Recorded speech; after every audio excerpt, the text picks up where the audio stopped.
PDF കാണാം.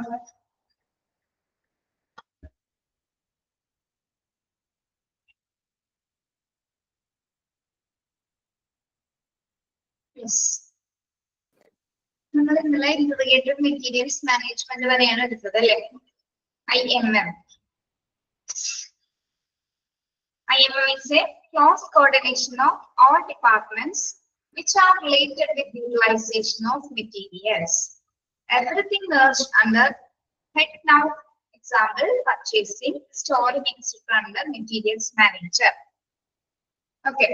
Integrated material management എല്ലാവർക്കും clear ആണല്ലോ?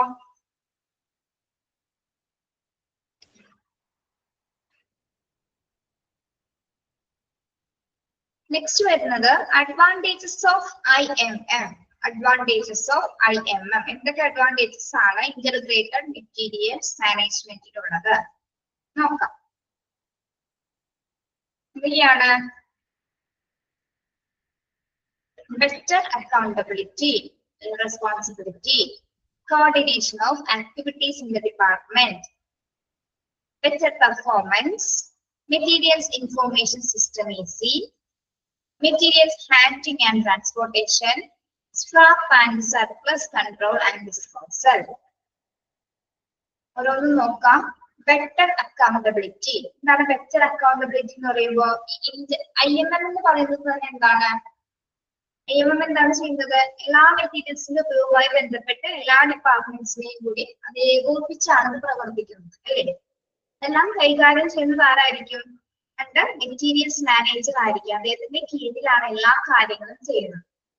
അപ്പൊ ഇവിടെ ബെറ്റർ അക്കൗണ്ടബിലിറ്റി എന്ന് പറയുന്ന അഡ്വാൻറ്റേജ് എങ്ങനെ നമുക്ക് പറയാം? അതായത് ഓരോ ഡിപ്പാർട്ട്മെന്റിലും എന്തൊക്കെ സാധനങ്ങളാണ് വേണ്ടത് അതിനനുസരിച്ച് കൃത്യമായിട്ട് പ്ലാൻ ചെയ്ത് കൃത്യമായിട്ട് തന്നെ എത്തിച്ചു കൊടുക്കുന്നതാണ് ബെറ്റർ അക്കൗണ്ടബിലിറ്റി എന്ന് നമ്മൾ പറയുന്നത്, അല്ലെങ്കിൽ ബെറ്റർ റെസ്പോൺസിബിലിറ്റി അല്ലെ? അത് ഉത്തരവാദിത്വം എന്ന് പറഞ്ഞാൽ എന്താ? ഓരോ ഡിപ്പാർട്ട്മെന്റ് എന്തൊക്കെ സപ്ലൈസസ് ആവശ്യമാണ്, അല്ലെങ്കിൽ എന്തൊക്കെ മെറ്റീരിയൽസ് വേണം, അതിനനുസരിച്ച് കൃത്യമായി പ്ലാൻ ചെയ്ത് കൃത്യമായിട്ട് അത് എത്തിച്ചു കൊടുക്കുന്നതാണ് ബെറ്റർ അക്കൗണ്ടബിലിറ്റി എന്ന് നമ്മൾ പറയുന്നത്. ഓക്കെ, മനസ്സിലായോ? മികച്ച ഉത്തരവാദിത്തമാണ് അവര് കൈകാര്യം ചെയ്യുന്നത്. ഓക്കെ, അതൊക്കെ പോയിന്റ് ക്ലിയർ ആണോ?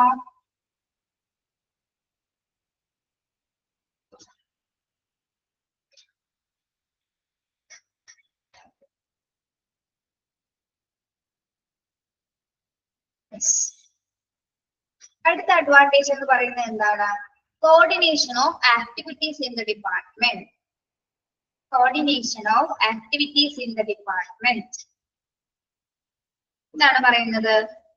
ഓരോ ഡിപ്പാർട്ട്മെന്റിലും എന്താണ് സെപ്പറേറ്റ് ആയിട്ട് പർച്ചേസ് ചെയ്യാതെ അവർക്ക് വേണ്ട സാധനങ്ങളുടെ ലിസ്റ്റ് പ്രകാരം പ്ലാൻ ചെയ്തിട്ടായിരിക്കും പർച്ചേസ് ചെയ്യേണ്ടത്. പർച്ചേസ് ചെയ്ത് അത് സ്റ്റോർ ചെയ്ത് ഡിസ്ട്രിബ്യൂട്ട് ചെയ്യുന്നതാണ് IMM നടത്തുന്നത് അല്ലെ? ഇതെന്താണ്? അതായത് ഓരോ ഡിപ്പാർട്ട്മെന്റിലും നമ്മൾ IMM എന്ന് പറഞ്ഞ എന്താണ്? എല്ലാ ഡിപ്പാർട്ട്മെന്റ്സും കോർഡിനേറ്റ് ചെയ്യുന്ന ഒരു വിഭാഗമാണ് അല്ലെ? അപ്പൊ ഇവിടെ എന്താ പറയുന്നത്? കോർഡിനേഷൻ എന്ന് ഉദ്ദേശിക്കുന്നത് എന്താണ്? ഓരോ ഡിപ്പാർട്ട്മെന്റിലും എന്താണ് സെപ്പറേറ്റഡ് ആയിട്ട് പർച്ചേസ് ചെയ്യാതെ അവർക്ക് വേണ്ട സാധനങ്ങളുടെ ലിസ്റ്റ് പ്രകാരം പ്ലാൻ ചെയ്ത് പർച്ചേസ് ചെയ്ത് സ്റ്റോർ ചെയ്ത് ഡിസ്ട്രിബ്യൂട്ട് ചെയ്യുന്നതാണ് IMM ചെയ്യുന്നത്. ഓക്കെ, അതിനെയാണ് നമ്മൾ ബെറ്റർ കോർഡിനേഷൻ ആക്ടിവിറ്റി. അവർ ചെയ്യുന്ന ആക്ടിവിറ്റീസിൽ എന്താണ്? ഒരു ഏകോപനയുടെ കോർഡിനേഷനിലൂടെ ആയിരിക്കും ആ ഡിപ്പാർട്ട്മെന്റ് പ്രവർത്തിക്കുന്നത്. Okay,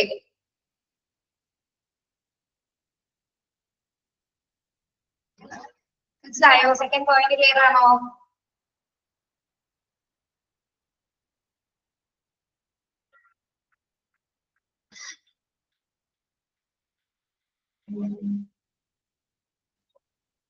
yes. അടുത്തത് ബെറ്റർ പെർഫോമൻസ്. ബെറ്റർ പെർഫോമൻസ് എന്താണ്? Better performance. ബെറ്റർ പെർഫോമൻസ് ആണോ IMM കാഴ്ചവെക്കുന്നത്? അതെ അല്ലെ? ശരിയാണ്. IMMന്റെ നേതൃത്വത്തിൽ ഓരോന്ന് പർച്ചേസ് ചെയ്യുമ്പോൾ കൃത്യമായ പ്ലേസില് കൃത്യ ടൈമില് അല്ലെങ്കിൽ കൃത്യമായ ക്വാണ്ടിറ്റിയില് കൃത്യ ക്വാളിറ്റിയിൽ ഓരോ ഡിപ്പാർട്ട്മെന്റിനും എത്തിച്ചു കൊടുക്കുന്ന ഡ്യൂട്ടിയാണ് IMM വഹിക്കുന്നത് അല്ലെ? ഏതൊക്കെ ഡിപ്പാർട്ട്മെന്റിൽ എന്തൊക്കെ മെറ്റീരിയൽസ് വേണം, അത് ഏത് ടൈമിൽ വേണം, എത്ര ക്വാണ്ടിറ്റി, എത്ര എണ്ണം വേണം, എത്രത്തോളം കൃത്യമായ ക്വാളിറ്റി ഉണ്ടായിരിക്കണം, ഓക്കെ എന്നത് ഓരോ ഡിപ്പാർട്ട്മെന്റ്സിനും എത്തിച്ചു കൊടുക്കുന്നതിന്റെ ഡ്യൂട്ടി ആരാണ് കൈകാര്യം ചെയ്യുന്നത്? ഇന്റഗ്രേറ്റഡ് മെറ്റീരിയൽ മാനേജ്മെന്റിന്റെ റെസ്പോൺസിബിലിറ്റിയിൽ വരുന്നതാണ് അല്ലെ. ഒരു മികച്ച പെർഫോമൻസ് തന്നെയാണ് അവര് കാഴ്ചവെക്കുന്നത്. ഇതെന്താണ് അവിടെ ബെറ്റർ പെർഫോമൻസ് എന്ന രീതിയിൽ പറയുന്നത്. Okay,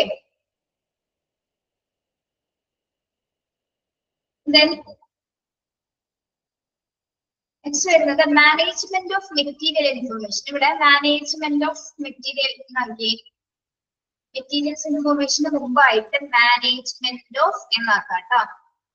management of materials information,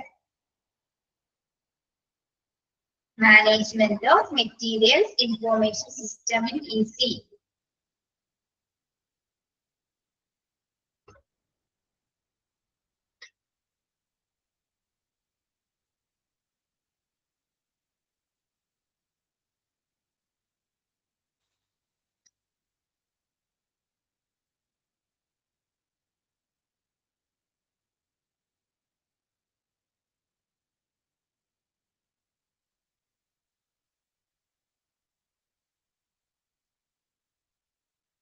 Okay. Management of Materials Information System EC. എന്താണ്? അതായത് ഓരോ മെറ്റീരിയൽസിന്റെയും വിവര പട്ടിക അല്ലെങ്കിൽ ഇൻവെന്ററീസ് അല്ലെങ്കിൽ ആ ഏത് സിസ്റ്റത്തിലായിരിക്കും ഉണ്ടായിരിക്കുക? Material information management of material information സിസ്റ്റത്തിലായിരിക്കുള്ളൂ എല്ലാ കാര്യങ്ങളും സ്റ്റോർ ചെയ്ത് വെച്ചിരിക്കുന്നത്. ഓക്കെ, അപ്പൊ ഏത് ഡിപ്പാർട്ട്മെന്റിനാണോ മെറ്റീരിയൽസ് ആവശ്യം വരുന്നത്, അപ്പൊ ആ ഇൻഫർമേഷൻ സിസ്റ്റത്തിലൂടെ നമുക്കത് അതിന്റെ പ്രോസസ്സ് കൂടുതൽ എളുപ്പത്തിൽ ചെയ്യാനായിട്ട് എന്ത് സഹായിക്കുന്നു? Management of material information system സഹായിക്കുന്നു. ഓക്കെ, അതായത് ഓരോ ഡിപ്പാർട്ട്മെന്റിൽ എന്തൊക്കെ വേണം, ഏതൊക്കെ ഡിപ്പാർട്ട്മെന്റിന് എന്താണ് ആവശ്യം എന്നുള്ളത് നമുക്ക് ആ സിസ്റ്റത്തിലൂടെ നമുക്ക് അതിന്റെ പ്രോസസ്സിലൂടെ നമുക്ക് എന്ത് മനസ്സിലാക്കാൻ സാധിക്കും? അതിന്റെ ഒരു വിവര പട്ടിക ഉണ്ടായിരിക്കും, ഇൻവെന്ററി ഉണ്ടായിരിക്കും. അത് ചെക്ക് ചെയ്തുകൊണ്ട് ആ ഇൻഫർമേഷൻ സിസ്റ്റത്തിൽ നോക്കിക്കഴിഞ്ഞാൽ ഏത് ഡിപ്പാർട്ട്മെന്റിന് എന്തൊക്കെ വേണമെന്ന് കൃത്യമായിട്ട് നമുക്ക് മനസ്സിലാക്കാനായിട്ട് സാധിക്കുന്നു. അതിനായിട്ടാണ് information system materials management of materials information system സൂക്ഷിക്കുന്നത്. അതും IMA-യുടെ ഒരു അഡ്വാൻറ്റേജസ് ആണ്. Okay.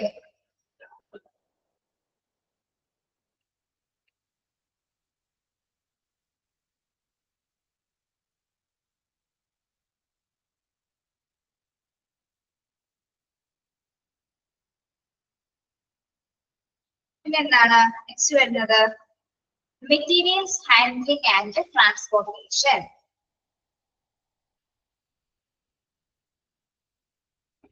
Materials handling and transportation എന്താ പറയുന്നത്?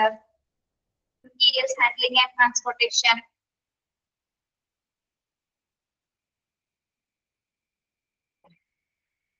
ഏതൊക്കെ മെറ്റീരിയൽസുകൾ എങ്ങനെയൊക്കെ നമ്മൾ അത് ഹാൻഡിൽ ചെയ്ത് ഏതൊക്കെ ഗതാഗതം ഏതൊക്കെ ട്രാൻസ്പോർട്ടേഷൻ വഴിയായിരിക്കണം ഹോസ്പിറ്റലിൽ എത്തിച്ചേർക്കേണ്ടത് എന്നത് കൈകാര്യം ചെയ്യുന്നതുമാരാണ്? IMA-യുടെ നേതൃത്വത്തിലാണ് എല്ലാ മെറ്റീരിയൽ ഹാൻഡ്ലിംഗും ട്രാൻസ്പോർട്ടേഷൻസും നടക്കുന്നത്. Okay, materials handling and transportation. പിന്നീട് ഡിപ്പാർട്ട്മെന്റിലേക്ക് എന്തെങ്കിലും ആവശ്യാനുസരണം ഇത് കൊണ്ടുവരുന്ന സമയത്ത് അത് ട്രാൻസ്പോർട്ടേഷൻ സൗകര്യങ്ങൾ അത് ഹാൻഡിൽ ചെയ്യുന്നതൊക്കെ ആരായിരിക്കും? IMA-യുടെ നേതൃത്വത്തിലായിരിക്കും എല്ലാം കൈകാര്യം ചെയ്യുന്നത്.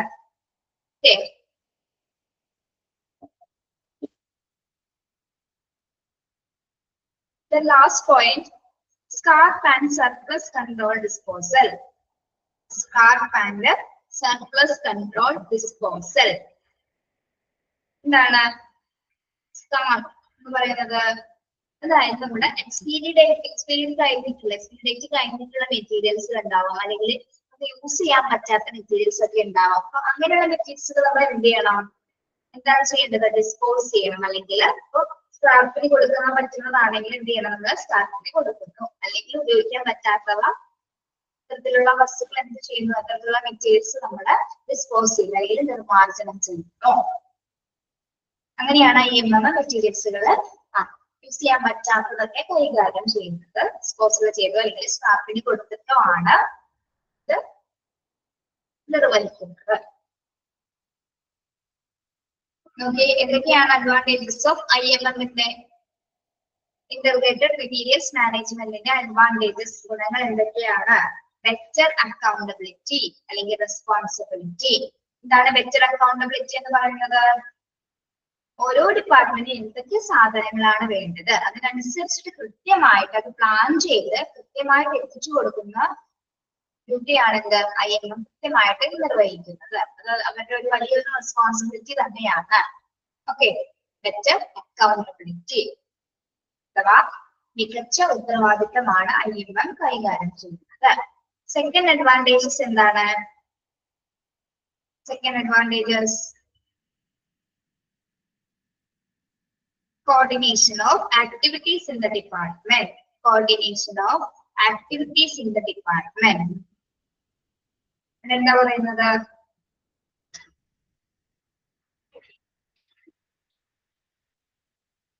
ഓരോ ഡിപ്പാർട്ട്മെന്റിനും സെപ്പറേറ്റഡ് ആയിട്ട് പർച്ചേസ് ചെയ്യാതെ അവർക്ക് വേണ്ട സാധനങ്ങൾ ലിസ്റ്റ് പ്രകാരം അത് പ്ലാൻ ചെയ്ത് പർച്ചേസ് ചെയ്യും. എന്നിട്ട് അതെന്ത് ചെയ്യണം? സ്റ്റോർ ചെയ്യണം. പിന്നീട് ഡിസ്ട്രിബ്യൂട്ട് ആവശ്യാനുസരണം അത് വിതരണം ചെയ്യുകയുമാണ് അവിടെ നടക്കുന്ന കൃത്യം കോർഡിനേഷൻ എന്ന് പറഞ്ഞൊരു കാര്യം അല്ലെ. IMM കൃത്യമായിട്ടാണ് മെറ്റീരിയൽസ് ഓരോ ഡിപ്പാർട്ട്മെന്റ്സിലേക്കും കോർഡിനേറ്റ് ചെയ്തുകൊണ്ടിട്ടാണ് എല്ലാ സാധനങ്ങളും കൈകാര്യം ചെയ്യുന്നത്. അല്ലെങ്കിൽ എന്താണ് ഏതൊക്കെ സാധനങ്ങൾ ആവശ്യമുണ്ടോ അത് ഏതൊക്കെ ഡിപ്പാർട്ട്മെന്റിൽ എത്തിച്ചു കൊടുക്കണമെന്ന് തീരുമാനിക്കുന്നത് ഡിസ്ട്രിബ്യൂട്ട് ചെയ്യുന്നതും IMM ആണ്. ഓക്കെ, മനസ്സിലായത്? Coordination of activities. നെക്സ്റ്റ് വരുന്നത് ബെറ്റർ പെർഫോമൻസ്. ബെറ്റർ പെർഫോമൻസ് എന്താണ്? IMM-ന്റെ നേതൃത്വത്തിൽ ഓരോന്ന് പർച്ചേസ് ചെയ്യുമ്പോൾ കൃത്യമായ പ്ലേസിൽ കൃത്യമായ ടൈമില് അല്ലെങ്കിൽ നമ്മൾ പറഞ്ഞില്ലേ റൈറ്റ് ക്വാളിറ്റിയിൽ റൈറ്റ് ടൈമിൽ റൈറ്റ് ക്വാണ്ടിറ്റിയിൽ ഓരോ ഡിപ്പാർട്ട്മെന്റിന് എത്തിച്ചു കൊടുക്കുന്ന ഡ്യൂട്ടിയാണ്. ആ ഒരു പെർഫോമൻസ് ആണ് IMM നിർവഹിക്കുന്നത്.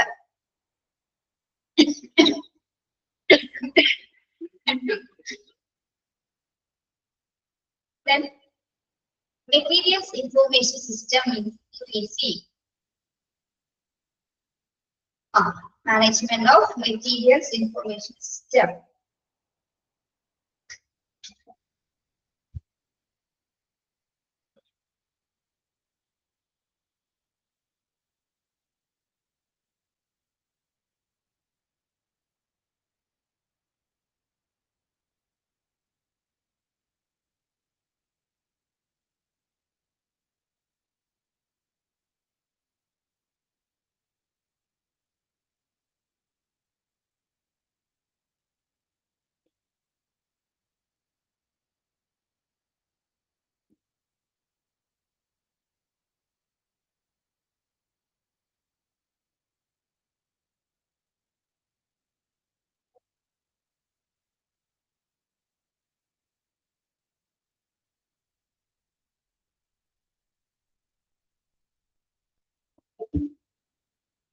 Yes, എന്താണ്? Management of material information system. അതായത് എന്തിനാണ് മെറ്റീരിയൽ ഇൻഫോർമേഷൻ സൂക്ഷിക്കുന്നത്?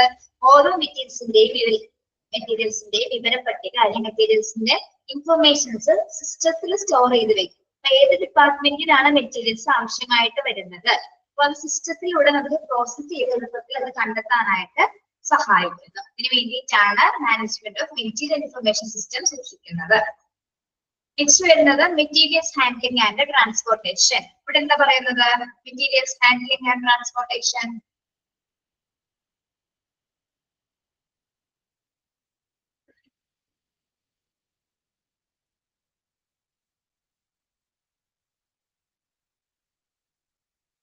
എല്ലാ മെറ്റീരിയൽസിലും ഹാൻഡിൽ ചെയ്യുന്നതിന് വേണ്ടത്ര ട്രാൻസ്പോർട്ടേഷൻ സൗകര്യങ്ങളൊക്കെ ചെയ്യുന്നത് ആരാണ്? IMM-ന്റെ നേതൃത്വത്തിലാണ് അതെല്ലാവരും നടക്കുന്നത്. ഓക്കെ, ഏതൊക്കെ മെറ്റീരിയൽസ് ഏതൊക്കെ രീതിയിലുള്ള ട്രാൻസ്പോർട്ടേഷൻസിൽ കൊണ്ടുവരണം എന്നൊക്കെ തീരുമാനിക്കുന്നതും ആരാണ്? IMM ആണ്. ചിലതൊക്കെ എന്താ പുറം രാജ്യങ്ങളിൽ നിന്ന് കൊണ്ടുവരുന്ന എന്തെങ്കിലും തരത്തിലുള്ള മെറ്റീരിയൽസ് ഒക്കെ ഉണ്ടാവും. അപ്പൊ അതിന് ഏത് ട്രാൻസ്പോർട്ടേഷൻ സൗകര്യമായിരിക്കും ആവശ്യമായി വരുന്നത്? ഏത് ട്രാൻസ്പോർട്ടേഷൻസ് ഒക്കെ വരാം പുറം രാജ്യങ്ങളിൽ നിന്ന് കൊണ്ടുവരുമ്പോ?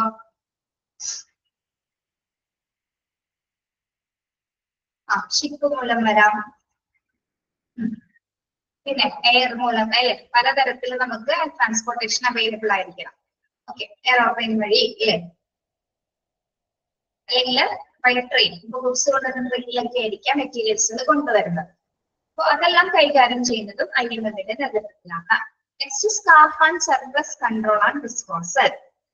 എക്സ്പെരിഡ് ആയിട്ടുള്ള എല്ലാ മെറ്റീരിയൽസുകളും അല്ലെങ്കിൽ യൂസ് ചെയ്യാൻ പറ്റാത്ത മെറ്റീരിയൽസും ഒക്കെ എന്ത് ചെയ്യുന്നു, ഡിസ്പോസ് ചെയ്യുന്നു. ഇതൊക്കെയാണ് അഡ്വാൻറ്റേജസ് ഓഫ് IMM എന്ന് പറയുന്നത്.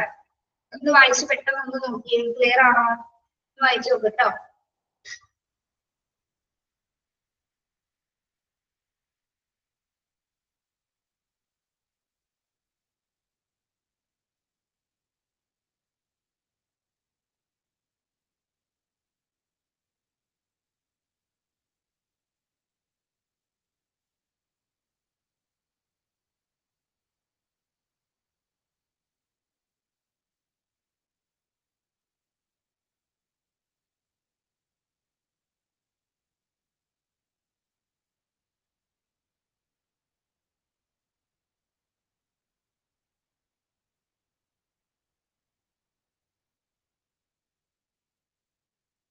ക്ലിയർ ആണോ? Okay, yes.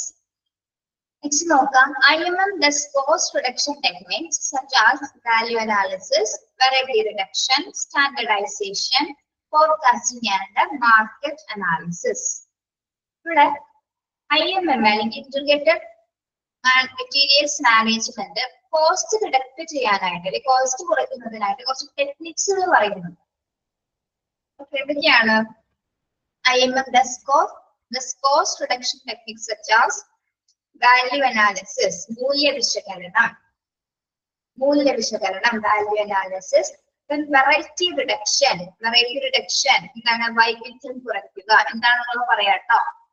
then standardization എന്താണ്? standardization നിലവാരം നിശ്ചയിക്കുക. then forecasting and market analysis, forecasting എന്ന് പറയുന്നത് മുൻകൂട്ടി കാണുക, അല്ലെങ്കിൽ മാർക്കറ്റ് അനാലിസിസ് എന്ന് പറയുന്നത് എന്താ? വിപണി വിശകലനം. മാർക്കറ്റ് അനാലിസിസ്, വിപണി വിശകലനം. അപ്പൊ IMM ആണ് എന്താ?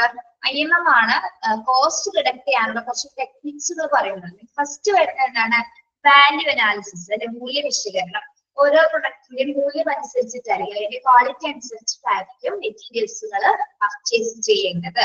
അങ്ങനെ നല്ല മെറ്റീരിയൽസുകൾ എടുക്കുകയാണെങ്കിൽ എന്താണ്? നമുക്ക് അവിടെ കോസ്റ്റ് റിഡക്ട് ചെയ്യാനായിട്ട് സാധിക്കും. അപ്പൊ അതാണ് ഫസ്റ്റത്തെ ടെക്നിക്ക് എന്ന് പറയുന്നത്, വാല്യൂ അനാലിസിസ്. ഇനി വെറൈറ്റി റിഡക്ഷൻ. എന്താണ് വെറൈറ്റി റിഡക്ഷൻ എന്ന് പറഞ്ഞാല്?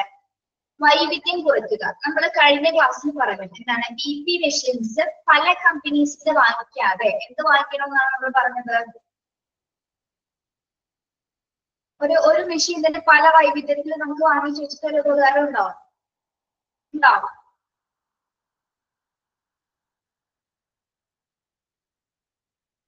ഇല്ല, ഉപകാരമില്ല. അപ്പൊ വൈവിധ്യം കുറയ്ക്കുക, വെറൈറ്റി കുറച്ചിട്ട് നമുക്ക് റിഡക്ട് ചെയ്യാനായിട്ട് സാധിക്കും. ഇപ്പൊ ഏറ്റവും നല്ല ഉപകാരമുള്ള ഒരു ക്വാളിറ്റി ഉള്ളത് മാത്രം വാങ്ങിക്കാൻ എന്താണ്?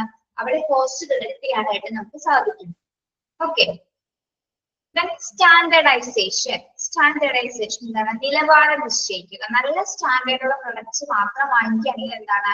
കോസ്റ്റ് റിഡക്ട് ചെയ്യാനായിട്ട് നമുക്ക് സാധിക്കും, അല്ലെ? അത്യാവശ്യം നിലവാരമുള്ള ഒരു പ്രൊഡക്റ്റ് തന്നെ എടുക്കുക. പിന്നെ forecasting and market analysis. Forecasting and market analysis എന്ന് പറയുന്നത് എന്താ? ഫോർകാസ്റ്റിംഗ് എന്ന് പറയുമ്പോൾ എന്താ? ഫോർകാസ്റ്റ് നമ്മൾ മുൻകൂട്ടി കാണുകയാണ്. അതായത് പിന്നെ മെറ്റീരിയൽസുകൾ ഇപ്പൊ ഇന്ന ഡിപ്പാർട്ട്മെന്റ് കൊടുത്തു തുടങ്ങുന്ന സമയത്ത് ഇന്ന ഡിപ്പാർട്ട്മെന്റിലേക്ക് ഇത്ര മെറ്റീരിയൽസ് ആവശ്യമായിട്ട് വരാം. അപ്പൊ നമ്മളത് മുൻകൂട്ടി കണ്ട് ചിലത് വാങ്ങിച്ചു വെക്കും, അല്ലെ? അപ്പൊ ഇന്ന് കുറച്ച് നാള് കഴിയുമ്പോൾ ഇപ്പൊ നമ്മൾ സ്വർണം വാങ്ങിക്കുന്നത് എങ്ങനെയാണ്?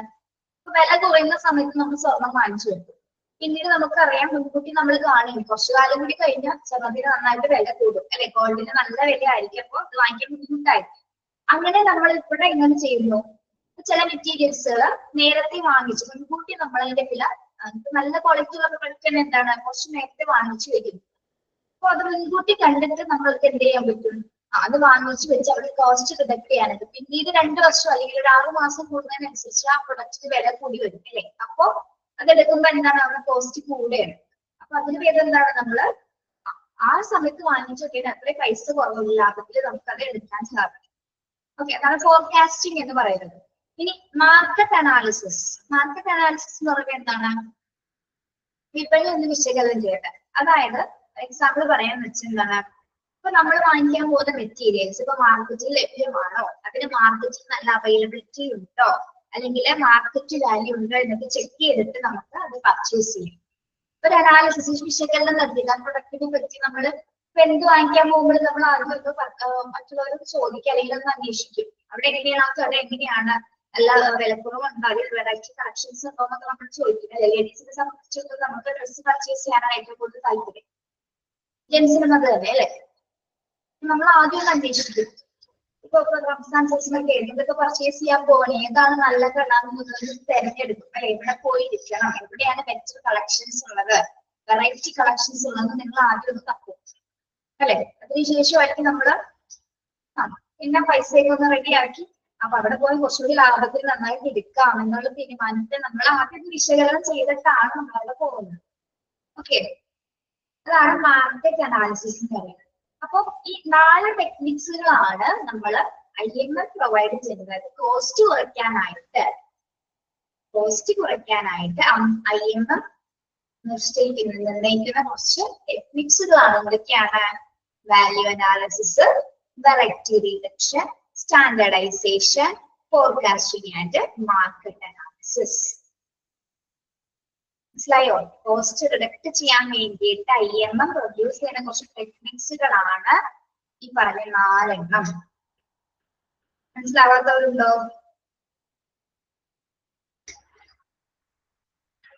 ക്ലിയർ ആണോ?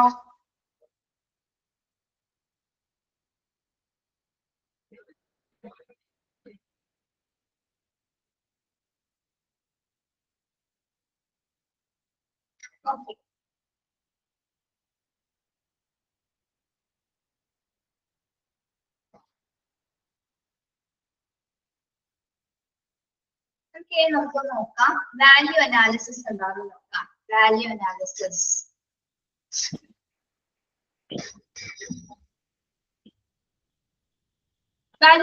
is an arranged approach to recognize unnecessary costs connected with any product, material, part, component, system or service.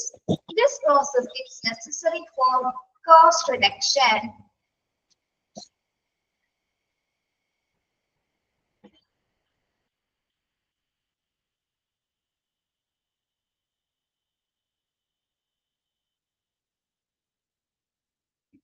Cost reduction, values based on function as well as on the cost. Value analysis of material giving more importance to utility of the material than its cost. നോക്കാം, എന്താണ് value analysis എന്ന് പറയുന്നത്? മൂല്യ വിശകലനം. ഇവിടെ price അല്ല പറയുന്നത്, മൂല്യമാണ്. മൂല്യം ഉദ്ദേശിക്കുന്നത് എന്താണ്? മൂല്യം എന്താണ് ഇവിടെ പറയുന്നത്? ക്വാളിറ്റി ആണ് അല്ലെ. അവിടെ ഫംഗ്ഷൻ ആണ് പറയുന്നത്. അതിന്റെ പ്രവർത്തനത്തിൽ ഒരു മൂല്യം ഉണ്ടായിരിക്കും. എന്ത് മെറ്റീരിയൽ ആണെങ്കിലും എന്താണ്? പൈസ കൊണ്ടല്ല നമ്മൾ പ്രൈസ് അല്ല അവിടെ സൂചിപ്പിക്കുന്നത്, മറിച്ച് വാല്യൂ അല്ലെങ്കിൽ ക്വാളിറ്റി ആണ്. ഇപ്പൊ വാല്യൂ അനാലിസിസ് എന്ന് പറയുമ്പോൾ എന്താണ്? അതൊരു കോസ്റ്റ് റിഡക്ട് ചെയ്യാനുള്ള ഒരു ടെക്നിക്ക് കൂടിയാണ് അല്ലെ. പൈസ അല്ലെങ്കിൽ കോസ്റ്റ് കുറയ്ക്കാനുള്ള ഒരു ടെക്നിക്സ് കൂടിയാണ് എന്ത്? വാല്യൂ അനാലിസിസ് എന്ന് പറയുമ്പോൾ. അപ്പൊ എന്താണത്? Value analysis arranged approach to, ഒരു അറേഞ്ച്ഡ് ആയിട്ടുള്ള അപ്രോച്ചസ് ആണ്. എന്തിനു വേണ്ടിയിട്ട്? To recognise unnecessary cost, unnecessary ആയിട്ടുള്ള കോസ്റ്റുകൾ കുറയ്ക്കുന്നതിന് വേണ്ടിയിട്ട്. എന്തുമായി ബന്ധപ്പെട്ടിട്ടുള്ള അൺനെസസറി കോസ്റ്റുകളാണ് കുറയ്ക്കേണ്ടത്? ഒന്ന് പ്രൊഡക്റ്റ് എന്താണ്? ഏത് പ്രൊഡക്റ്റ് ആണ് എടുക്കുന്നതിന്റെ കോസ്റ്റ്. മെറ്റീരിയൽസ്, പാർട്ട് അല്ലെ, ഓരോ പാർട്ടുകളായിട്ടായിരിക്കും എടുക്കുന്നത്. ഈ കമ്പോണന്റ്, സിസ്റ്റംസ്, സർവീസസ്, ഇവയിൽ ഉണ്ടാകുന്ന അൺനെസസറി ആയിട്ടുള്ള കോസ്റ്റുകൾ കുറയ്ക്കുകയാണ് വാല്യൂ അനാലിസിസിലൂടെ നമ്മൾ ചെയ്യുന്നത്. ഓക്കെ, നമുക്ക് പറയാം വാല്യൂ അനാലിസിസ് എന്ന് പറയുന്നത് എന്താണ്? അതൊരു അറേഞ്ച്ഡ് അപ്രോച്ച് ആണ് അല്ലെ. വാല്യൂ കുറയ്ക്കുന്നതിന് അല്ലെങ്കിൽ കോസ്റ്റ് റിഡക്ട് ചെയ്യുന്നതിന് ഒരു മെയിൻ ടെക്നിക് ആണ് വാല്യൂ അനാലിസിസ് എന്ന് പറയുന്നത്. അൺനെസസറി ആയിട്ടുള്ള കോസ്റ്റ് റെക്കഗ്നൈസ് ചെയ്യുന്നതിന് വേണ്ടിയിട്ടാണ്. എന്തൊക്കെയാണ് അൺനെസസറി ആയിട്ടുള്ള കോസ്റ്റുകൾ എന്ന് പറയുന്നത്? പ്രൊഡക്റ്റിന് മേലുള്ള കോസ്റ്റുകൾ, materials, part, component, system of services. ഇവയെല്ലാം സംബന്ധിച്ച് അനാവശ്യമായിട്ടുള്ള ചെലവുകൾ വരും അല്ലെ, പ്രൊഡക്റ്റോ അല്ലെങ്കിൽ മെറ്റീരിയൽസുമായിട്ട് ബന്ധപ്പെട്ട് അനാവശ്യ ചെലവുകൾ വരും. അപ്പൊ അവയെ തിരിച്ചറിയുന്നതിനുള്ള അനാവശ്യ ചെലവുകൾ വരുന്നുണ്ട് എന്ന് തിരിച്ചറിയുന്നതിനുള്ള ഒരു സംവിധാനമാണ് എന്ത്, വാല്യൂ അനാലിസിസ് അഥവാ മൂല്യ വിശകലനം എന്ന് പറയുന്നത്. എന്താണ്? This process is necessary for cost reduction. അതായത് പ്രൊഡക്റ്റിലോ മെറ്റീരിയൽസിലോ കമ്പോണൻസിലോ ഉണ്ടാകുന്ന പൈസ വർദ്ധിക്കുന്ന അല്ലെങ്കിൽ എന്താണ് അനാവശ്യ ചിലവുകൾ ഇതുമായി ബന്ധപ്പെട്ട് വന്നാല് അതിനെ വിശകലനം ചെയ്ത് മനസ്സിലാക്കുന്നതിന് വേണ്ടിയിട്ടുള്ള ഒരു അപ്രോച്ചാണ് എന്ത്, വാല്യൂ അനാലിസിസ് എന്ന് പറയുന്നത്. ഓക്കെ, മനസ്സിലായോ? എന്താണ് വാല്യൂ അനാലിസിസ് എന്ന് അവിടെ വരെ മനസ്സിലായോ? ഇപ്പൊ പറഞ്ഞ കാര്യങ്ങൾ പറഞ്ഞവിടെ വരെ മനസ്സിലായോ?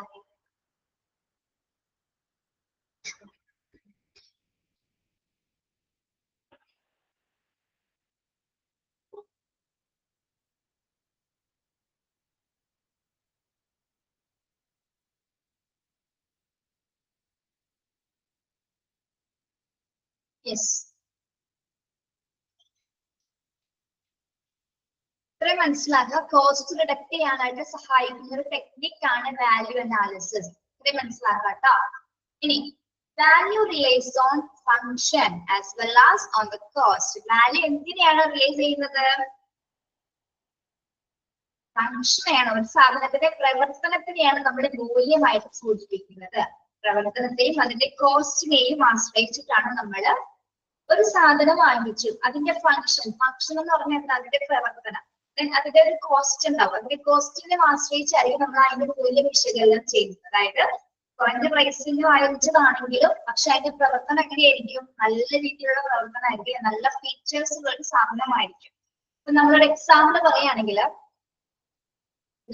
പറയാതെ നടക്കില്ല, ഇവിടെ പറയാം. നോക്കിയേ, value analysis of material give more importance to the utility of the material than its cost. എന്ന് പറയുന്നത് എന്താണ്?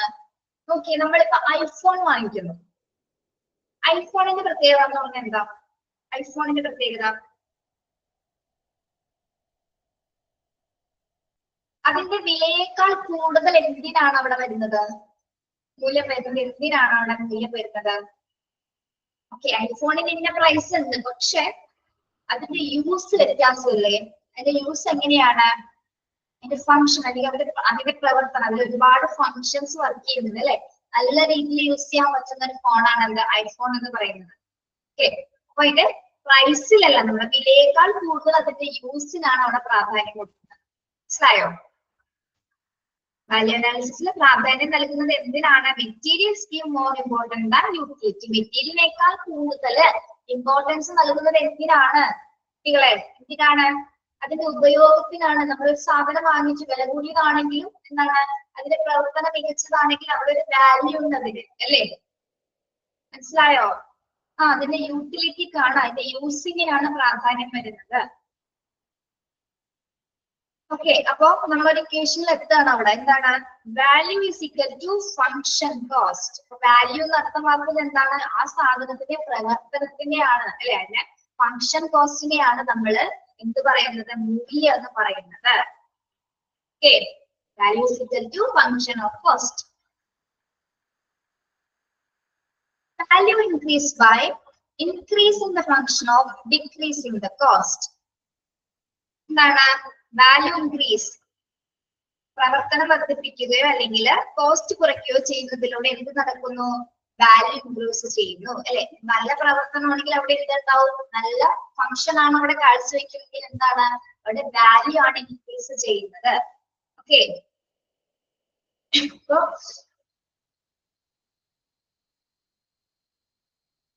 Value increase by increasing the function എന്ന് പറയുന്നത് എന്താണ്? Value increase by increasing the function എന്ന് പറഞ്ഞാൽ എന്താ?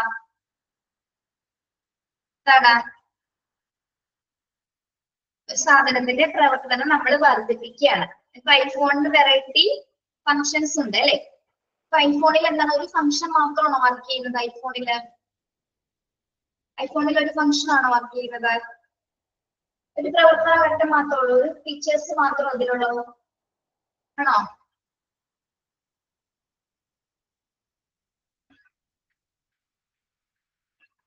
അല്ല, പല വെറൈറ്റി ഓഫ് ഫങ്ഷൻസ് അതിലുണ്ട് അല്ലെ, പല വെറൈറ്റി ഓഫ് ഫങ്ഷൻസ് അതിലുണ്ട്.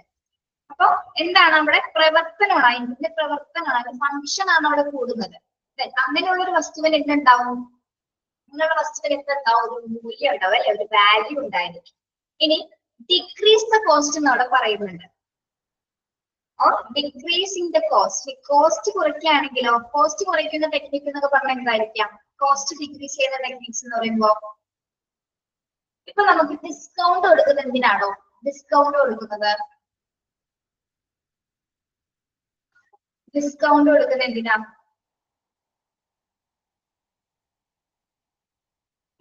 ഒരു സാധനത്തിന് ഡിസ്കൗണ്ട് കൊടുക്കും, അത് എന്തിനു വേണ്ടിയിട്ടാണ് അങ്ങനെ ഡിസ്കൗണ്ട് കൊടുക്കുന്നത്,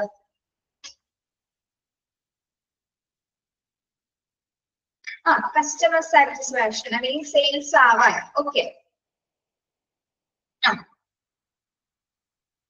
സെയിൽസ് ഉള്ളത് കൊണ്ട് അല്ലെ, സെയിൽസ് ഉള്ളത് കൊണ്ട് തന്നെയാണ്. അപ്പൊ എന്തുണ്ട് അവിടെ, വാല്യൂ ഉണ്ട്. എന്ത് സാധനമാണെങ്കിലും നമ്മൾ അതിന് ഡിസ്കൗണ്ടിൽ കൊടുക്കുമ്പോൾ എന്താണ്, ആ സാധനം വാങ്ങിക്കാൻ ആളുണ്ട്. അവിടെ എന്തുണ്ട്, അവിടെ അതിനൊരു മൂല്യമുണ്ട്. ഡിക്രീസ് ചെയ്താലും, കോസ്റ്റ് ഡിക്രീസ് ചെയ്താലും ആ സാധനം വാങ്ങിക്കാനായിട്ട്, ഡിസ്കൗണ്ടിലാണ് കൊടുക്കുന്നത് എങ്കിൽ കൂടി എന്താണ്, അത് വാങ്ങിക്കാൻ, അതിന്റെ മെറ്റീരിയൽസിന് ഒരു ക്വാളിറ്റി അവിടെ പറയുന്നുണ്ട്. ഓക്കെ, അപ്പൊ കോസ്റ്റ് കുറവാണെങ്കിൽ കൂടി എന്താണ്, അത് അതിനൊരു മൂല്യം അപ്പോഴും ഉണ്ട്. ഓക്കെ, മൂല്യമില്ലെന്ന് നമ്മൾ ഒരിക്കലും പറയുന്നില്ല. അങ്ങനെയാണ്, ഡിസ്കൗണ്ട് സെയിൽസ് ഉള്ളത് കൊണ്ട് തന്നെ അതിനൊരു വാല്യൂ കൂടി ഉണ്ടായിരിക്കും. ഡിസ്കൗണ്ട് സെയിൽ ഉള്ളത് കൊണ്ട് അപ്പൊ ആ സാധനത്തിന് വാല്യൂ കൂടുതലാണ് അല്ലെ, ആൾക്കാർ വാങ്ങിക്കാൻ കൂടുതൽ. ഇന്ന സ്ഥലത്ത് ഡിസ്കൗണ്ട് ഉണ്ടെന്ന് പറയുമ്പോൾ നമ്മൾ ആദ്യം ഇവിടെ കയറും അല്ലെ, അവിടെ നല്ല ഡിസ്കൗണ്ട് സെയിലാണ് നടക്കുന്നത്, കുറച്ച് സാധനങ്ങൾ വാങ്ങിക്കാം. ഓക്കെ, അപ്പൊ ആ പ്രൊഡക്റ്റിന് എന്ത് കൂടി, വാല്യൂ കൂടി, വില കൂടി അല്ലെ, സോറി വിലയല്ല, മൂല്യം കൂടി. മനസ്സിലായോ, മനസ്സിലായോ എന്താണ് ഇപ്പൊ വാല്യൂ അനാലിസിസ് എന്ന് പറയുന്നത് എന്താണ്. നിങ്ങൾ ഈ കാര്യങ്ങൾ കണ്ട് നെറ്റൊന്നും വേണ്ട, വാല്യൂ അനാലിസിസ് എന്താണെന്ന് മാത്രമേ ചോദിക്കുള്ളൂ, പിന്നെ റിഡക്ഷൻ ടെക്നിക്സ് എന്താണെന്ന് മാത്രമേ എക്സാമിന് ചോദിക്കാറുള്ളൂ കേട്ടോ. നിങ്ങൾ ഇതൊന്നും ആലോചിച്ചിട്ട് തല കൊണ്ടണ്ട. വാല്യൂ ഇൻക്രീസ് ചെയ്യുമ്പോൾ എന്ത് ഡിക്രീസ് ചെയ്യുന്നൊന്നും ചിന്തിച്ചിരിക്കണം കേട്ടോ, ഇതൊന്നും ചോദിക്കാറേ ഇല്ല. പറഞ്ഞൊന്നും എക്സ്പ്ലെയിൻ ചെയ്ത് തരട്ടെ നമ്മള്. ഓക്കെ, എന്താണ് വാല്യൂ അനാലിസിസ് എന്ന് പറയുന്നത് എന്ന് പറഞ്ഞേ, നിങ്ങൾക്ക് മനസ്സിലായ രീതിയിൽ നിങ്ങൾ പറയാം, കമന്റ് ചെയ്യാം.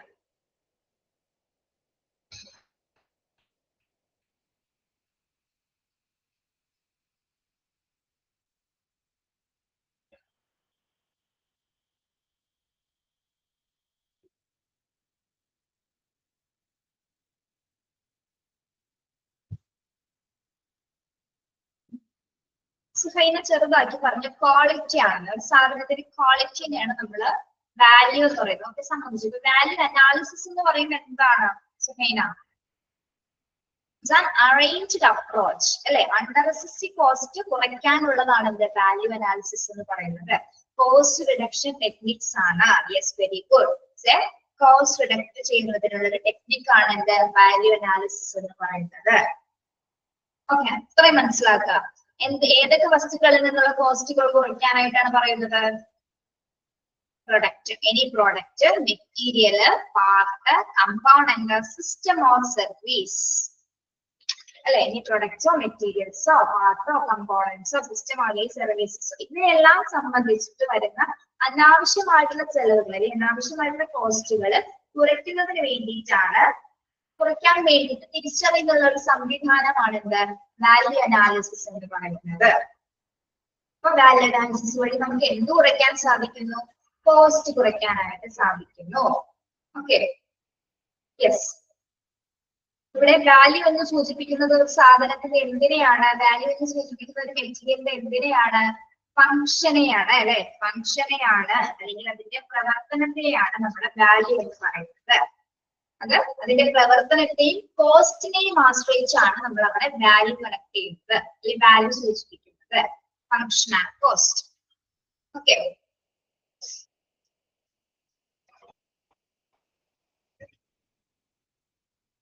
മനസ്സിലായോ, അത് ക്ലിയർ ആണോ?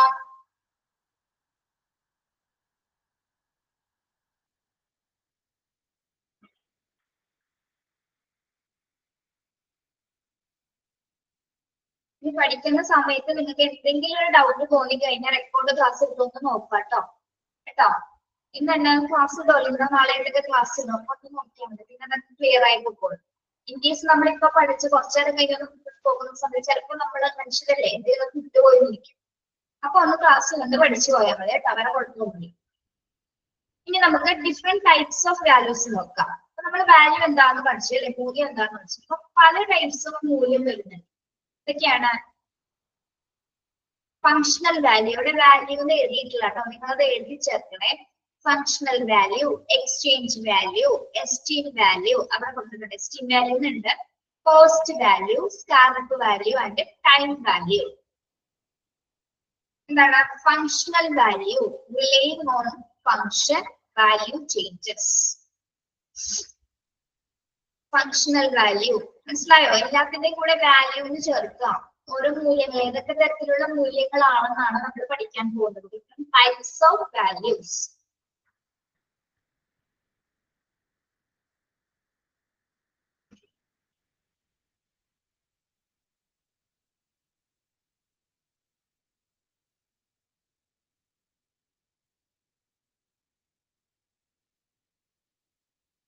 ഓക്കെ, മനസ്സിലായില്ലേ എന്താ പറഞ്ഞത് ടീച്ചർ? എവിടെയാണ് എഴുതേണ്ടതെന്ന് പറഞ്ഞത് മനസ്സിലായില്ലേ? ആ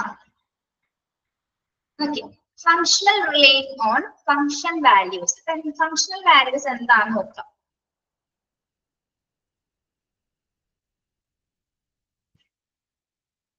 നമ്മൾ ആദ്യം പഠിച്ചതുപോലെ ഒരു സാധനത്തിലെ ഒരു മെറ്റീരിയലിന്റെ അതിന്റെ വാല്യൂ എന്താണോ റസിയ ടീച്ചർ പറഞ്ഞതേ, നമ്മൾ ഡിഫറെന്റ് ടൈപ്സ് ഓഫ് വാല്യൂ എന്ന് പറഞ്ഞിട്ടുണ്ട്. അവിടെ നമ്മുടെ ടെക്സ്റ്റില് ഫങ്ഷണൽ, എക്സ്ചേഞ്ച്, എക്സ്റ്റീം എന്ന് മാത്രമേ കൊടുത്തിട്ടുള്ളൂ. അതിന്റെ അപ്പുറത്തായിട്ട് നമ്മൾ വാല്യൂ എന്ന് കൂട്ടിച്ചേർക്കാനാണ് പറഞ്ഞത്. ഫങ്ഷണൽ വാല്യൂ എന്നാക്കാം. മനസ്സിലായി? ഇവിടെ വാല്യൂ എന്നൊന്ന് എഴുതിയാൽ മതി, ഇവിടെ ഒന്ന് വാല്യൂ എന്നൊന്ന് എഴുതിയാൽ മതി. മനസ്സിലായോ Raziya? exchange value, esteem value, cost value, scarp value. Okay. എന്താണ് ഫങ്ഷണൽ വാല്യൂ എന്ന് പറയുന്നത്? Relaying on function. ഒരു വസ്തുവിന്റെ ഫങ്ഷനെ ബേസ് ചെയ്തിട്ടായിരിക്കും അതിന്റെ വാല്യൂ വ്യത്യാസപ്പെടുന്നത്. ഇപ്പൊ നമ്മൾ നേരത്തെ പറഞ്ഞ ഐഫോൺ അല്ലെ, ഐഫോണിന്റെ ഫങ്ഷൻ എന്ന് പറഞ്ഞ വെറൈറ്റി ഫങ്ഷൻസ് ആണ് അത് കൈകാര്യം ചെയ്യുന്നത്. അപ്പോ ആ ഫങ്ഷന്റെ അടിസ്ഥാനത്തിലാണ് അതിന്റെ ഒരു വാല്യൂ വരുന്നത് അല്ലെ. ഐഫോൺ എന്ന് കേൾക്കുമ്പോൾ എന്താണ്, ഒരുപാട് ഫങ്ഷൻസ് അതിലുണ്ട്, ഒരുപാട് വെറൈറ്റി ഓഫ് എന്താണ് ഐക്കൺസുകൾ അല്ലെങ്കിൽ എന്താ പറയാ പലതരത്തില് നമുക്ക് ക്യാമറ പ്രോസസ്സിംഗ് ആണ്. അതിൽ ക്യാമറ വരെ വളരെ എങ്ങനെയാണ് നല്ല ലൈറ്റനിങ് ആയിട്ടുള്ള ക്യാമറാസ് ആണ് ഐഫോണിലുള്ളത്. അപ്പൊ അതിന്റെ ഫങ്ഷനിൽ വ്യത്യാസം വരുന്നല്ലേ. അപ്പൊ നമ്മുടെ ഫങ്ഷണൽ വാല്യൂ എങ്ങനെയാണ് കണക്ട് ചെയ്യുന്നത്, എങ്ങനെയാണ് കാൽക്കുലേറ്റ് ചെയ്യുന്നത്? ഒരു വസ്തുവിന്റെ ഫങ്ഷനെ ബേസ് ചെയ്തിട്ടാണ് നമുക്ക് അതിന്റെ പ്രവർത്തനത്തിൽ ഒരു മൂല്യം ഉണ്ടെന്ന് നമ്മൾ മനസ്സിലാക്കുന്നത്. മനസ്സിലായോ? അതായത് ഒരു വസ്തുവിന്റെ ഫങ്ഷനെ ബേസ് ചെയ്തിട്ടായിരിക്കും വാല്യൂവില് വ്യത്യാസം വരുന്നത്.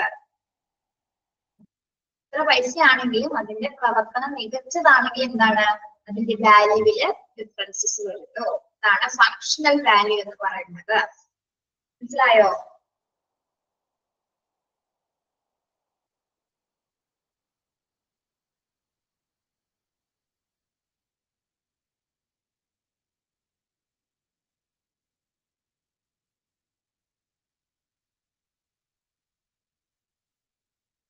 അടുത്തത് എന്താണ്?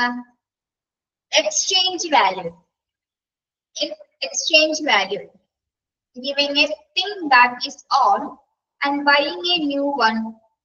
Exchange TV and refrigerator. Exchange value എന്ന് പറയുന്നത് എന്താണ്? ഇത്രയുള്ളൂ, പഴയത് കൊടുത്തിട്ട് നമ്മൾ എന്ത് ചെയ്യും, പുതിയത് വാങ്ങുന്നു അല്ലെ. ഇതാണ് എക്സ്ചേഞ്ച് വാല്യൂ എന്ന് പറയുന്നത്.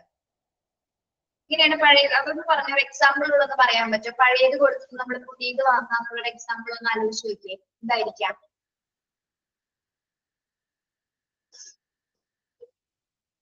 ഇപ്പൊ പുതിയ ടി വി, പഴയ ടി വി, ഇതിന് ഏതിനാണ് വില കൂടുതൽ?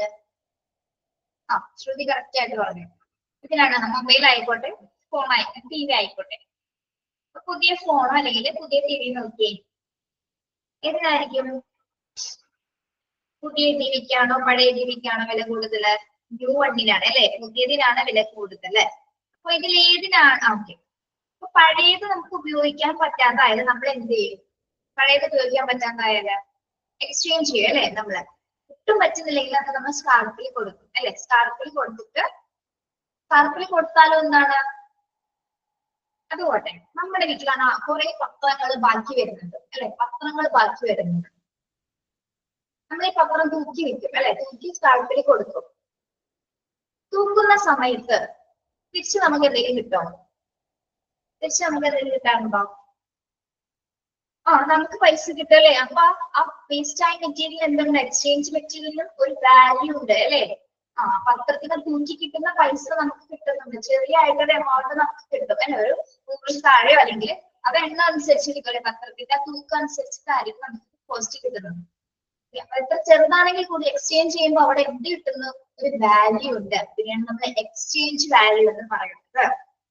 നമുക്ക് പഴയത് ഉപയോഗിക്കാൻ പറ്റാത്ത സമയത്ത് നമ്മൾ അത് കൊടുത്തിട്ട് എന്താണ്, ചിലപ്പോ എന്തെങ്കിലും ചിലർ എന്താ ഓയിലക്സിലൊക്കെ ഇട്ട് വിൽക്കാറുണ്ട് അല്ലെ. ഓയിലക്സിലൊക്കെ ഇട്ട് വിൽക്കാറുണ്ടോ സാധനങ്ങള്?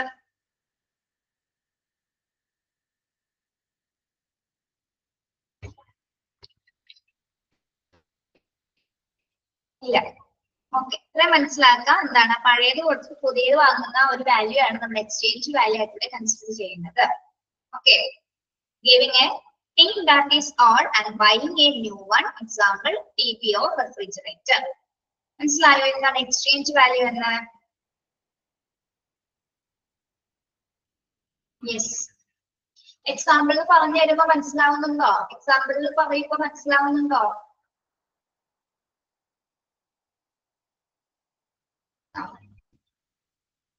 നോക്കാം. നെക്സ്റ്റ് വരുന്നത് esteem value. Esteem value, prestige having A thing.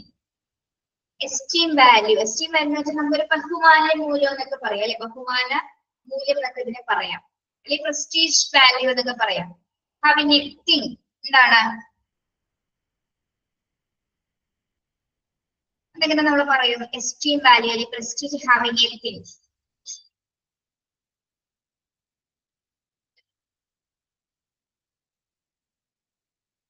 അതായത് ഒരു വസ്തു നമ്മുടെ കയ്യിൽ ഇരിക്കുകയാണ് അല്ലെ. ഒരു വസ്തു നമ്മുടെ കയ്യിൽ ഇരിക്കുമ്പോൾ അതിന് വളരെ അന്തസ് എത്രത്തോളം ഉണ്ട്, അതിന്റെ പ്രസ്റ്റീജ് എത്രത്തോളം ഉണ്ട്. അതായത് നമ്മള് ഇത് മോഹവില എന്നൊക്കെ പറയും. മോഹവില എന്ന് പറഞ്ഞാൽ എന്താ? ഫാൻസി റേറ്റ് അല്ലെ. Fancy number. ഇപ്പൊ എന്താ പറയാ, ഫാൻസി നമ്പറുള്ള കാറുകള്, അത് എന്താണ് ഒരേ സീരിയൽ നമ്പർ ഒരേ കളറുള്ള ഇതൊക്കെ നമ്മൾ വാങ്ങാറുണ്ട്. അതെന്താണ് അങ്ങനെ നമ്മൾ വാങ്ങിക്കുന്നത്? എന്തുകൊണ്ടാണ്? അത് നമ്മുടെ കയ്യിൽ ഇരിക്കുമ്പോൾ അതിനൊരു വാല്യൂ ഉണ്ടാവും അല്ലെ. അതിന്റെ ഫീച്ചേഴ്സും ഉണ്ട്. അതിന്റെ ഫീച്ചേഴ്സ് അതിന്റെ ഫാൻസി നമ്പർ ആയിരിക്കും. ഇപ്പൊ ഞാൻ പറയട്ടെ, ഞാൻ അങ്ങനെ വാങ്ങിച്ചത് എന്റെ വണ്ടി ഫെസ്റ്റിവൽ എന്ന് പറഞ്ഞ വണ്ടി ഫാൻസി നമ്പറാണ്. 8525 എന്ന് പറയുന്ന ഒരു ഫാൻസി നമ്പറാണ് ഞാൻ എടുത്തത്. അതെനിക്ക് എന്റെ ഒരു ഇഷ്ടത്തിൽ അങ്ങനെ സെലക്ട് ചെയ്തതാണ്. ഓക്കെ, അപ്പൊ നമ്മുടെ കയ്യിലേക്ക് നമ്മൾക്ക് ഒരു പ്രസ്റ്റീജ് ആണ്. അപ്പൊ അവിടെ ആ സ്ഥാപനത്തിന് ഒരു വാല്യൂ ഉണ്ട്. ഓക്കെ, ഇതാണ് എസ്റ്റീം വാല്യൂ എന്ന് പറയുന്നത്, അല്ലെങ്കിൽ ബഹുമാന മൂല്യം എന്ന് പറയുന്നത്. ഏതെങ്കിലും ഒരു വസ്തുവിന്റെ ആ ഒരു ക്വാളിറ്റി കൊണ്ട് അല്ലെങ്കിൽ പിന്നെ മൂല്യം കൊണ്ടുള്ള ഒരു വിലയാണ് എന്ത്? എസ്റ്റീം വാല്യൂ എന്ന് പറയുന്നത്. മനസ്സിലായോ? യെസ്.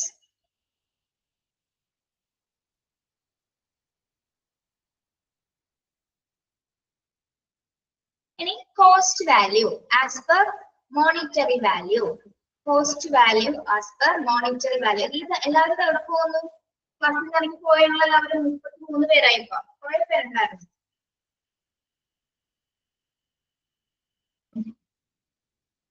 ഓക്കെ, എന്താണ് കോസ്റ്റ് വാല്യൂ അല്ലെങ്കിൽ മോണിറ്ററി വാല്യൂ എന്ന് പറയുന്നത്? മോണിറ്ററി മീൻസ് ധനപരമായ കേട്ടോ, ധനപരമായ values. Money values, very good. Money value എന്താണ്? മണി വാല്യൂ എന്ന് പറയുന്നത് അതായത് ഈ വസ്തുവിന്, ഒരു മെറ്റീരിയലിന് എത്ര രൂപ ചെലവുണ്ട്, ഒരു വസ്തുവിന് കൃത്യമായിട്ടൊരു വില, അതായത് ഒരു വസ്തുവിന്റെ കൃത്യ വില നമ്മൾ കൊടുക്കുന്നതിനെയാണ് എന്ത് പറയുന്നത്? കോസ്റ്റ് വാല്യൂ അല്ലെങ്കിൽ മോണിറ്ററി വാല്യൂ എന്ന് പറയുമ്പോൾ ഒരു സാധനം കണ്ടാൽ അതിന് ഇത്ര വില ഉണ്ടെന്ന് നമുക്ക് മനസ്സിലാവും അല്ലെ. ഇപ്പൊ എന്താ പറയാ, നല്ലൊരു കാർ ഇപ്പൊ പോളോ കാർ ഇപ്പൊ ഒരാൾ ഉപയോഗിച്ചിട്ടുണ്ടാവാം, അല്ലെങ്കിൽ പഴയതായിട്ടുള്ള അധികം പഴയതായിട്ടുള്ള, പക്ഷെ നമുക്ക് കണ്ടറിയാം അതിന് എത്ര വില ഉണ്ടാവും അല്ലെ. അപ്പൊ അതിന് കൃത്യമായിട്ട് വില പറയുന്നതിനാണ് നമ്മൾ എന്ത് പറയുന്നത്? കോസ്റ്റ് വാല്യൂ എന്ന് പറയുന്നത്, അല്ലെങ്കിൽ മോണിറ്ററി വാല്യൂ. അതിന്റെ യഥാർത്ഥ വാല്യൂ, കൃത്യമായിട്ടുള്ള വസ്തുവിന്റെ വാല്യൂ പറയുന്നതിനെയാണ് നമ്മള് കോസ്റ്റ് വാല്യൂ എന്ന് പറയുന്നത്. ഓക്കെ, മനസ്സിലായോ? കോസ്റ്റ് വാല്യൂ എന്താണെന്ന്? ഒരു സാധനത്തിന്റെ യഥാർത്ഥ വില കൃത്യമായും പറയുന്നതിനെയാണ് കോസ്റ്റ് വാല്യൂ എന്ന് പറയുന്നത്. Then scrap value after the lifetime of the material. Scrap value after the lifetime of the material. അതൊന്ന് നിങ്ങൾ പറഞ്ഞേ. Scrap value എന്തായിരിക്കും അപ്പോ? After use value. ആഫ്റ്റർ യൂസിനും ഒരു വാല്യൂ ഉണ്ട് അല്ലേ? ആഫ്റ്റർ യൂസ് ചെയ്യുന്ന സാധനത്തിന് ഒരു വാല്യൂ ഉണ്ട്. എങ്ങനെയാണ്? ഒരു വസ്തു ഉപയോഗശേഷം അത് പിന്നീട് ഉപയോഗിക്കാൻ പറ്റാതെ ആയിട്ട് നമ്മൾ വിചാരിക്കും. അത് നമ്മൾ എന്ത് ചെയ്യുന്നു? ഒന്നില്ലെങ്കിൽ സ്കാർപ്പിൽ കൊടുക്കുന്നു. അപ്പോ അതിനെന്തുണ്ടാകും? നമ്മൾ നേരത്തെ പറഞ്ഞ ഉദാഹരണം തന്നെ അല്ലെ, പത്രം നമ്മൾ കൊടുക്കുമ്പോൾ അതിനെന്താണ് അതിനൊരു പ്രൈസ് ഉണ്ടാവും. അത് തൂക്കി വിൽക്കുന്ന സമയത്ത് ഒരു പ്രൈസ്, ചെറിയ എമൗണ്ട് ആണെങ്കിൽ നമുക്കത് കിട്ടുന്നത്. അപ്പൊ ആ സാധനത്തിന് എന്തുണ്ട്? സ്കാർപ്പ് വാല്യൂ ഉണ്ട് അല്ലെ? സ്കാർപ്പ് വാല്യൂ ഉണ്ട്. പഴയതാണെങ്കിൽ കൂടിയും അതിനെന്താണ് ഒരു മൂല്യം നിശ്ചയിച്ചിരിക്കുന്നു. അതാണ് സ്കാർപ്പ് വാല്യൂ എന്ന് പറയുന്നത്. Then time value. Time value. എന്താണ് time value? How long it will last? How long it will last? Time value എന്ന് പറയുമ്പോൾ എന്താ?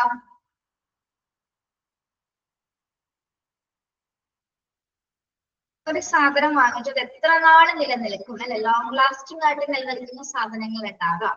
ഇത്ര വർഷം ഗ്യാരണ്ടി എന്നൊക്കെ പറയില്ലേ നമ്മള്? Okay. How long is use a material? Very good അല്ലെ? How long is use a material? ഇത്ര നാള് നമുക്കത് ഉപയോഗിക്കാം. ആ ടൈം കാലയളവ് അല്ലെ? ആ സമയ പരിധിയാണ് പറയുന്നത്. ഇപ്പൊ അങ്ങനെ സമയം നീണ്ടകാലം നിൽക്കുന്ന കുറച്ച് മെഷീൻസ് എന്നൊക്കെ പറയുന്നത് എന്തൊക്കെയാണ്? എന്തൊക്കെയായിരിക്കും?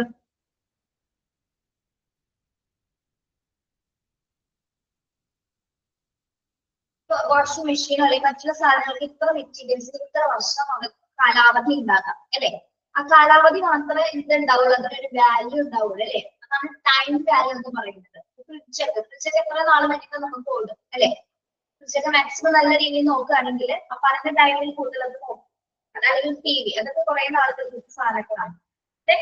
അതിന്റെ എക്സ്പീരി ഡേറ്റ് കഴിഞ്ഞു കഴിഞ്ഞാൽ എന്താണ്? അതിനാ വില കിട്ടും. അതിന്റെ ഒരു എക്സ്പീരി ഡേറ്റ് കഴിഞ്ഞാൽ അതിന്റെ വില നമുക്ക് കിട്ടും. കിട്ടോ? ഒരുപാട് നാൾ ഉപയോഗിച്ചു അല്ലെ? കിട്ടില്ല അല്ലെ? കിട്ടില്ല. അതാണ് ടൈം വാല്യൂ എന്ന് പറയുന്നത്. എത്ര നാളത് നിലനിൽക്കും എന്നതനുസരിച്ചിട്ടാണ് ടൈം വാല്യൂ കൽപ്പിക്കുന്നത്. മനസ്സിലായോ? നമ്മൾ പറഞ്ഞ എന്തൊക്കെയാണ്? ഡിഫറെന്റ് ടൈപ്സ് ഓഫ് വാല്യൂ ആണ് അല്ലെ? ഡിഫറെന്റ് ടൈപ്സ് ഓഫ് വാല്യൂ ഏതൊക്കെയാണ്? ഫങ്ഷണൽ വാല്യൂ, ഒരു വസ്തുവിന്റെ ഫങ്ഷനെ ബേസ് ചെയ്തുകൊണ്ടുള്ള വാല്യൂസ് ആണെങ്കിൽ ഫങ്ഷണൽ വാല്യൂസിൽ വരുന്നത്. അപ്പോ അതിന്റെ ഫങ്ഷൻ അനുസരിച്ച് അതിന്റെ വാല്യൂയിൽ വ്യത്യാസം ഉണ്ടായിരിക്കും. അതിന്റെ പ്രവർത്തനത്തിന്റെ അടിസ്ഥാനത്തിൽ. എക്സാമ്പിൾ വേണമെങ്കിൽ അവിടെ ഐഫോൺ എന്ന് എഴുതി വെച്ചോളൂ കേട്ടോ, ഒരു ഓർക്കാൻ വേണ്ടിയിട്ട്. എക്സ്ചേഞ്ച് വാല്യൂ, പഴയത് കൊടുത്ത് നമ്മൾ പുതിയത് വാങ്ങുന്നതാണ് എക്സ്ചേഞ്ച് വാല്യൂ രൂപപ്പെടുന്നത്. ടിവിയോ റെഫ്രിജറേറ്റർ. എസ്റ്റീം വാല്യൂ എന്താണ്? എസ്റ്റീം വാല്യൂ എന്ന് പറഞ്ഞാൽ ഒരു പ്രസ്റ്റീജ് വാല്യൂ ആണ് അല്ലെ? അതായത് ഒരു വസ്തു നമ്മുടെ കയ്യിലിരിക്കുമ്പോൾ അത് അതിനൊരു അന്തസ് ഉണ്ടാവും. അതിന് നമ്മളായിട്ടൊരു പ്രൈസ് ഫിക്സ് ചെയ്യണം. അത് നമ്മുടെ കയ്യിലിരിക്കുന്നതിനാണ് നമ്മൾ ആ ഒരു വാല്യൂ കൊടുക്കുന്നത്. ഓക്കെ. പിന്നെ കോസ്റ്റ് വാല്യൂ, ഒരു സാധനത്തിന് കറക്റ്റ് ആയിട്ടൊരു പൈസ നിർണ്ണയിക്കുന്നത്. ഒരു വസ്തുവിന്റെ എത്ര രൂപ ചെലവുണ്ട്, ഒരു വസ്തുവിന് കൃത്യമായ വില കൊടുക്കുന്നതിനെയാണ് നമ്മൾ കോസ്റ്റ് വാല്യൂ എന്ന് പറയുന്നത്. ഇനി സ്കാർപ്പ് വാല്യൂ എന്ന് പറയുന്നത് എന്താണ്? സ്കാർപ്പ് വാല്യൂ ഒരു വസ്തു ഉപയോഗശേഷവും നമ്മൾ അത് ഉപയോഗിക്കാൻ പറ്റാതെ, അതായത് നമ്മൾ എവിടെ കൊടുക്കുന്നു? സ്കാർപ്പിൽ കൊടുക്കുന്നു. അപ്പോഴും അവിടെ എന്ത് ലഭിക്കുന്നു? അതിനൊരു വാല്യൂ ഉണ്ടാകുന്നു. അതിനെ നമ്മൾ സ്കാർപ്പ് വാല്യൂ എന്ന് പറയുന്നു. ടൈം വാല്യൂ, എത്ര നാളാണ് ഒരു സാധനം നിലനിൽക്കുന്നത് എന്നതിനനുസരിച്ച്. ഇപ്പൊ മെഷീൻസ് അല്ലെങ്കിൽ എക്സ്പയറി ഡേറ്റ് കഴിഞ്ഞു കഴിഞ്ഞാൽ പിന്നെ ആ സാധനത്തിന് എന്തുണ്ടാവില്ല?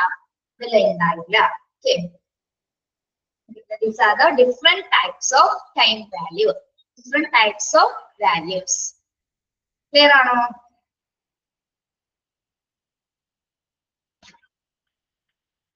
ആരാണ് IMM ചോദിച്ചത്? IMM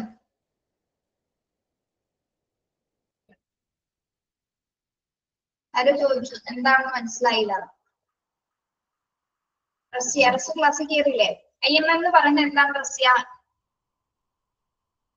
അതായത് എല്ലാ മെറ്റീരിയൽസിന്റെയും എല്ലാ ഡിപ്പാർട്ട്മെന്റ്സിന്റെയും മെറ്റീരിയൽസ് കോർഡിനേറ്റ് ചെയ്ത് പ്രവർത്തിക്കുന്ന ഒരു ഇന്റർഗ്രേറ്റഡ് മെറ്റീരിയൽ മാനേജ്മെന്റ് ആണ് IMM എന്ന് പറയുന്നത്. അതായത് എല്ലാവരും ഒരു മെറ്റീരിയൽ മാനേജറിന്റെ കീഴിലായിരിക്കും എല്ലാ ഡിപ്പാർട്ട്മെന്റിന്റെയും കാര്യം. അതായത് നമ്മൾ ഓരോ ഡിപ്പാർട്ട്മെന്റിനും ഓരോ മാനേജേഴ്സിനെ വെക്കാതെ എല്ലാ കാര്യങ്ങളും ഇന്റർഗ്രേറ്റ് ചെയ്ത് പ്രവർത്തിക്കാനായിട്ട് എല്ലാം ഒരു കുടക്കീഴിൽ എന്ന രീതിയിലാണ് IMM എന്ന ഒരു സമീപനം, ആ ഒരു അപ്രോച്ച് വരുന്നത്. അതായത് ഓരോ ഡിപ്പാർട്ട്മെന്റിനും ആവശ്യമായ സ്ഥാപനങ്ങൾ ഓരോന്നും സെപ്പറേറ്റ് ആയിട്ട് വാങ്ങാതെ എല്ലാവരും ഒരുമിച്ച് വാങ്ങിച്ചിട്ട് ഏതേത് ഡിപ്പാർട്ട്മെന്റിലാണ് ആവശ്യമായിട്ട് വരുന്നത് ആ ഡിപ്പാർട്ട്മെന്റിലേക്ക് നമ്മൾ ഡിസ്ട്രിബ്യൂട്ട് ചെയ്യുന്ന ഒരു സംവിധാനമാണ് ഇന്റർഗ്രേറ്റഡ് മെറ്റീരിയൽസ് മാനേജ്മെന്റ് എന്ന് പറയുന്നത്. Okay, IMM is a close coordination of all departments. അതൊന്ന് 2-3 പ്രാവശ്യം വായിച്ചു വയ്ക്കാൻ മതി, മനസ്സിലാവും കേട്ടോ. റെക്കോർഡഡ് ക്ലാസ് കാണാം. ഓക്കെ പിള്ളേരെ, യെസ്, എടുത്തത് ക്ലിയർ ആണെന്ന് വിശ്വസിക്കുന്നു. അപ്പൊ നമുക്ക് നെക്സ്റ്റ് ക്ലാസ്സിൽ കാണാം. അപ്പൊ എല്ലാവർക്കും നിങ്ങൾക്ക് ഇനി മൺഡേ ഒക്കെ പെരുന്നാളായിരിക്കും അല്ലെ? പെരുന്നാളായിരിക്കും. അപ്പൊ എല്ലാവർക്കും ഈദ് മുബാറക് ആശംസകൾ നമ്മുടെ ഇതിലുള്ള ബാക്കിയുള്ള സ്റ്റുഡൻസ്. ഓക്കെ, ഈദ് ആശംസകൾ. നമ്മൾ ചിലപ്പോൾ ട്യൂസ്ഡേ അല്ലേ കാണുന്നത്. Okay, thank you.